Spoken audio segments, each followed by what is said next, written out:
Okay, here we got the ground wires. What we're going to do is we're going to hook up the ground wires first. We've got two small little ground wires. These are the green ones. And we've got the bare one that was coming out of the box. Now we can do this a couple different ways. As you remember, I screwed this to the metal box already inside the box. Now we can keep that. We can connect these three together.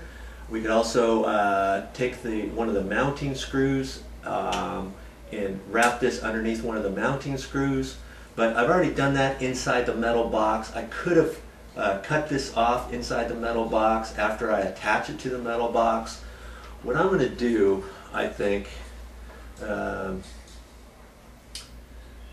is I'm going to put this inside the metal. Well, actually, I'm just going to connect all three of these together at this point.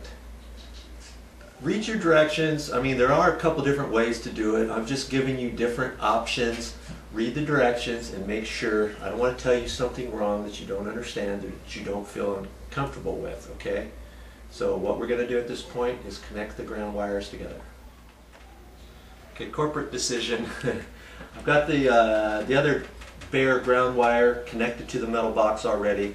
Lots of times if you have an existing wiring coming down, you're just going to have these two, but I am properly grounded up there. If you do the new install, make sure that you have it connected to the metal box. Then all we're going to do is worry about these two. We're going to twist these together and put a wire cap on there. Okay, I've twisted the two green wires together. Now in the container with the ceiling fan, I got some yellow wire nuts. I'm not going to use these yellow wire nuts because they're way too big for this, I think. It has a tendency, when you tighten it up, it might be a little loose. So what I always do is I always bring some extra wire nuts. This is an orange one. It's a little bit smaller than the yellow ones. This looks like about the right size. They also have little blue ones, and that could work too. So I'm going to use the blue wire nut, I think, and put it on there. That'll get me a nice tighter connection, and so that's how we're going to do that.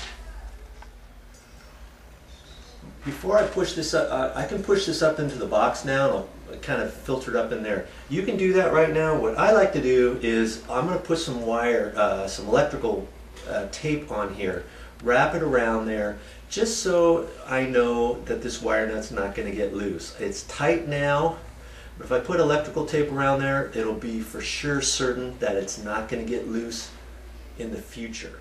And now I got the electrical tape in there.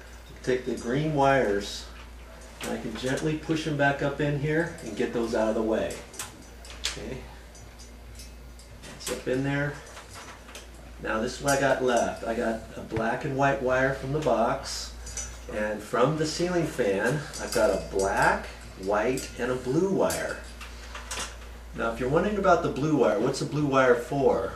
Generally what the blue wire is for is if you have a light kit that you're going to install on the bottom of your fan or something like that, you would use this, the blue wire, for your light kit. So I'm not going to cut this wire off. I'm going to leave it. I'm going to wrap it up, and I'm even going to put a wire nut, believe it or not, on the end of it. You don't have to, but I'm going to do that, and then I'm going to wrap this up and put it up into the box, so that later on, if somebody ever decided to buy a light fan kit for their unit, they still have this up in the box. So I'm going to be nice for the next person, just in case they want to put a light on their fan. Okay, I've got the blue wire in there. I've got the black and white left, black and white. So we're going to connect the black to the black, the white to the white. These little wires coming from the fan, I'm just going to leave them a little long. They're very flexible, and it'll be easy to flex them up in there. I just like to leave them a little bit long is all. You don't have to. I could cut them off. And I'm going to strip these and we'll get ready to connect those up.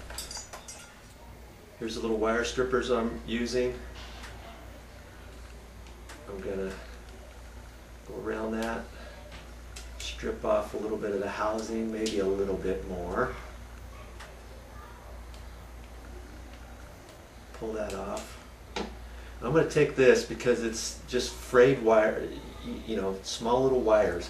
I'm going to twist them around like that before I put them on the solid wire.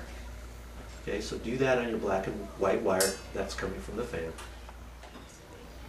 Now what I'm going to do is I'm going to take these two wires and kind of twist them together a little bit, then put them on. This is like little splayed wiring. I'm going to put that on there like that. They gave me yellow wire nuts. I'm going to decide. I'll probably end up using the orange ones only because I have them. They're just a hair smaller than the yellows. The yellows would probably work too. Main thing is to make sure that you have a nice connection there and tighten it up. You want it snug. If you can tighten and tighten and tighten and tighten and it keeps spinning, that tells you your wire nut is too big. So just make it snug. Okay, I've got the wire nuts on there. I've got them all nice and tight. I put electrical tape. Again, you don't need to do that. That's just something extra I do. And now I'm going to wrap these up and put them up in the box.